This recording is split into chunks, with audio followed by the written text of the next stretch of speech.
हर हर महादेव। दोस्तों, आज की अपनी इस वीडियो में हम रवि प्रदोष व्रत की कथा सुनेंगे। हर महीने में दो प्रदोष व्रत आते हैं, एक शुक्ल पक्ष में और एक कृष्ण पक्ष में। इस बार फागुन माह का जो शुक्ल पक्ष का त्रयोदशी तिथि का व्रत रखा जाएगा वह रहेगा 1 मार्च के दिन। उदया तिथि के अनुसार त्रयोदशी तिथि हमें 1 मार्च के दिन प्राप्त हो रही है और शाम के समय हमें प्रदोष काल पूजा का शुभ मुहूर्त प्राप्त हो रहा है। प्रदोष काल में भगवान शिव की विधि विधान से पूजा करने के पश्चात प्रदोष व्रत की कथा जरूर सुननी चाहिए। ये प्रदोष व्रत क्योंकि इस बार 1 मार्च दिन रविवार के दिन है, इसलिए यह रवि प्रदोष व्रत है। और आज की इस वीडियो में हम सुनेंगे रवि प्रदोष व्रत की कथा।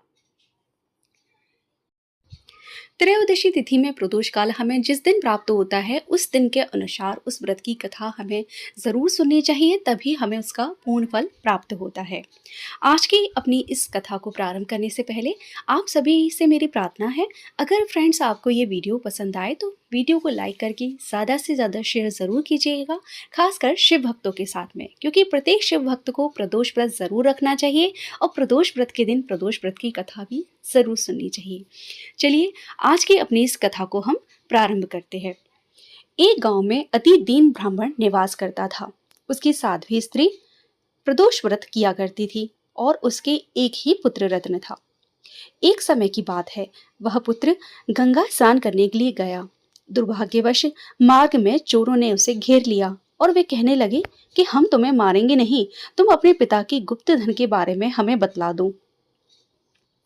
बालक दीन बाप से कहने लगा कि हे बंधु, हम अत्यंत दुखी और दीन हैं, हमारे पास धन कहाँ है। तब चोरों ने कहा कि तेरी इस पोटली में क्या बधा है। बालक ने निसंकोच कहा कि मेरी माँ ने मेरे लिए रोटियां दी है।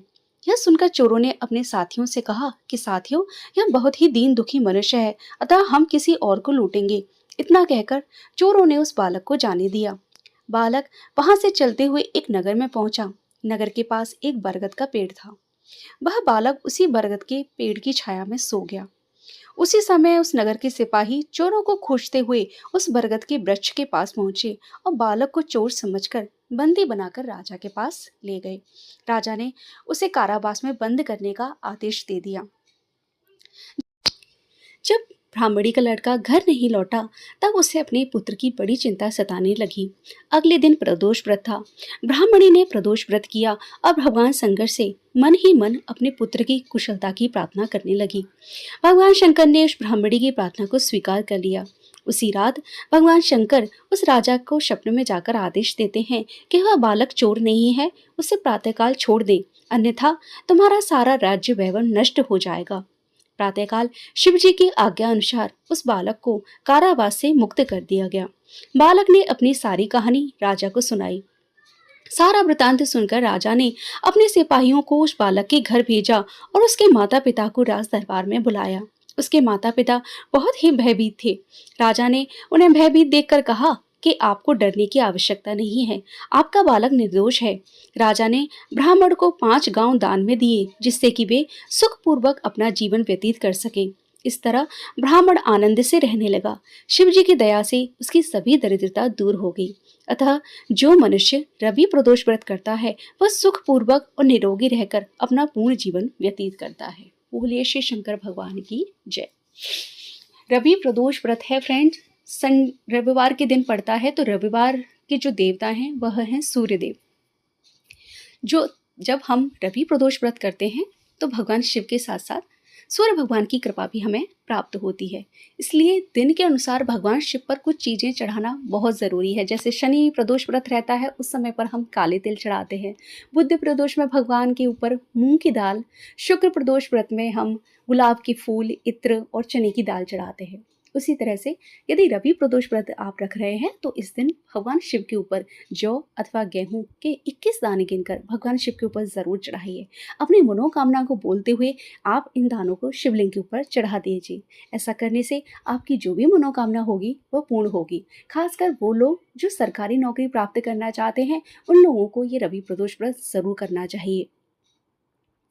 प्रदोष काल में भगवान शिव की पंचामृत से स्नान आदि कराने के बाद में उन्हें पुष्प अर्पित करें। पुष्प कौन से अर्पित करने हैं वो भी जान लीजिए। भगवान शिव को आँख के फूल सबसे अधिक पसंद है।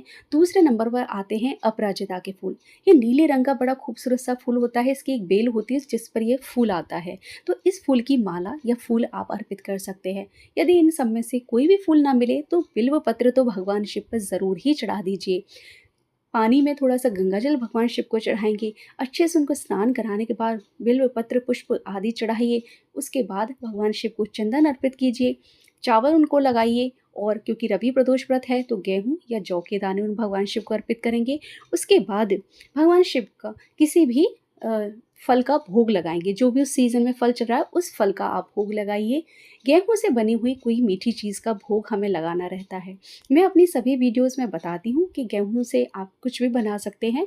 गेहूं का अर्थ यहाँ पर ये नहीं है कि आप साबुत गेहूं का प्रयोग करें। गेहूं का जो दलिया है उसको घी में भूनकर मीठा दलिया बनता है, उसको गुड़ डाल के पकाया जाता है, थोड़े मेवा और घी डाल के बनाते हैं, उसका आप भोग लगा दीजिए। आप चूरमा के लड्डू आदि का भोग लगा सकते हैं अथवा मीठे पराठे भी आप बना सकते हैं। तो इस तरह से गेहूं से बनी हुई चीज़ से ही अपना व्रत खोला जाता है। मंदिर में आप भोग लगाएंगे भगवान शिव का। भोग लगाकर दक्षिणा आदि अर्पित करने के बाद में भगवान शिव की जिस दिन प्रदोष व्रत है उस प्रदोष व्रत से संबंधित कथा सुनेंगे। कथा सुनने के बाद में भगवान शिव को धूप दीप दिखाकर आरती करें और अंत में कपूर से आरती जरूर करें। ध्यान रखिए, प्रदोष व्रत कोई भी हो, अंत में आपको जो आरती करनी है वह कपूर से करनी है। मंत्र आप बोल सकते हैं, कर्पूर गौरम करुणावतारम संसार सारम भुजगेंद्रहारम सदा वसंतम हृदयारविंदे भवम भवानी सहितम नमामि। इस मंत्र को बोलते हुए आपको भगवान शिव की आरती उतारनी है। आरती उतारने के बाद में भगवान शिव का जो मंदिर है वहाँ के द्वार पर आपको एक देशी घी का दीप प्रज्वलित करना है। जब आप घर पर वापस लौटेंगे उसके बाद आपको अपने घर के द्वार पर भी दीपक प्रज्वलित करना है। देशी घी का ही वह दीपक होना चाहिए, इस चीज़ का आपको ध्यान रखना है। उसके बाद घर आने के बाद आपने जो मीठा बनाया था उससे आप अपना ये व्रत खोल सकते हैं। ध्यान रखिए, प्रदोष व्रत में नमक का सेवन नहीं किया जाता है। यदि आप नमक का सेवन करते हैं तो आपका व्रत खंडित हो जाएगा। तो पूरा दिन यदि आप कुछ फलाहार करना चाहते हैं तो कर सकते हैं, अन्यथा पूरे दिन आप ऐसे ही रहिए और शाम के समय भगवान की पूजा करने के बाद अपना व्रत खोल लीजिए। तो नमक का विशेष रूप से ध्यान रखेंगे। क्रोध या निंदा आदि ये सब चीज़ें नहीं करनी है। व्रत से एक दिन पहले ब्रह्मचर्य का पालन ज़रूर करें और इस चीज़ का ध्यान रखें कि एक दिन पहले भी किसी भी प्रकार का तामसिक भोजन ना करें, खासकर प्याज लहसुन आदि का। इन चीज़ों का हमें ध्यान रखना है। प्रदोष व्रत है तो भगवान शिव का नाम जप करते रहिए अधिक से अधिक। आसन पर जब हम बैठेंगे तब ओम नमः शिवाय मंत्र का जाप करेंगे, लेकिन पूरा दिन हम आसन पर नहीं बैठ सकते हैं, इसलिए सांब सदाशिव इस नाम जप को आप सारा दिन करते रहिए। यदि आप इस प्रकार विधि विधान से भगवान शिव की पूजा अर्चना करते हैं तो आप यकीन मानिए कि प्रदोष व्रत को करने से सभी प्रकार की मनोकामनाएं पूर्ण होती हैं। भगवान शिव को प्रदोष व्रत बहुत ही अधिक प्रिय है, इसलिए प्रत्येक शिव भक्त को प्रदोष व्रत ज़रूर करना चाहिए। प्रदोष व्रत किस प्रकार से रखा जाए उसकी पूरी डिटेल वीडियो मेरे चैनल पर है, तो आप वो वीडियो देख सकते हैं। अभी होली आने वाली है तो होली से संबंधित वीडियो मेरे चैनल पर हैं। साथ ही चैत्र में नवरात्रे कब से प्रारंभ हो रहे हैं, घट स्थापना का शुभ मुहूर्त क्या है आदि से संबंधित वीडियो मेरे चैनल पर है, तो आप वो वीडियो देख लीजिए। उसमें डिटेल में बहुत सारी जानकारी मैंने नवरात्रि से जुड़ी शेयर की है। आज की ये रवि प्रदोष व्रत की कथा फ्रेंड्स अगर आपको पसंद आई है तो प्लीज़ इस वीडियो को लाइक करके ज़्यादा से ज़्यादा अपने फैमिली और फ्रेंड्स के साथ शेयर ज़रूर कर दीजिए। चैनल पर अगर फ्रेंड्स आप पहली बार आए हैं तो प्लीज़ इस चैनल को सब्सक्राइब कर दीजिए। मेरे चैनल पर आने वाले सभी व्रत त्योहारों से जुड़ी हुई पूजा विधि, कथा, कहानी आदि की जानकारी शेयर की जाती है। हर व्रत से जुड़ी हुई छोटी से छोटी जानकारी मैं आप लोगों के साथ शेयर करती हूँ। ऐसी ही जानकारी के लिए प्लीज़ देखते रहिए मेरा चैनल आदि योगी महादेव। और फ्रेंड्स, बेल आइकन को प्रेस करना मत भूलिएगा, जिससे आने वाली वीडियोस के सभी नोटिफिकेशन आपको टाइम से मिल जाएं। आज के इस वीडियो को फ्रेंड्स आप सबने एंड तक देखा है, उसके लिए आप सबका बहुत बहुत धन्यवाद। हर हर महादेव। भगवान शिव की कृपा आप सब पर सदैव बनी रहे।